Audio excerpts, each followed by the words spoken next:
So needle జాయింట్లోకి వెళ్తుంది. ఇప్పుడు ఈ జాయింట్ స్పేస్ అంతా కూడాను ఇలా మొదలై ఇక్కడ వరకు వస్తుంది అనమాట.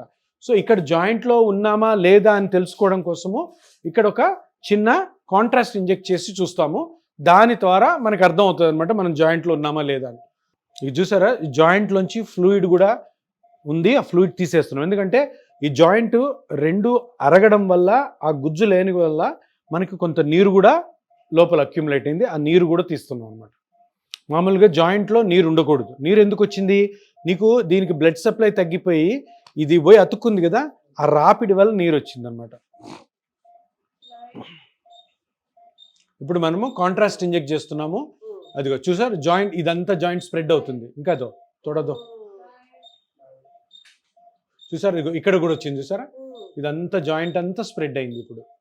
సో ఈ కాంట్రాస్ట్తో మనం తెలుసుకునేది ఏంటంటే మన సూది ఎగ్జాక్ట్గా దాంట్లో ఉంది కాబట్టి, సో అక్కడ మనం ఇదంతా జాయింట్ నల్లగా చూసారా. సో ఇప్పుడు దీంట్లో మనము ఈ ప్లాస్మా వేయడం ద్వారా ఇప్పుడు ఈ రోజు నుంచి కూడాను ఆ గుజ్జు పెరగడం మొదలవుతుంది అనమాట.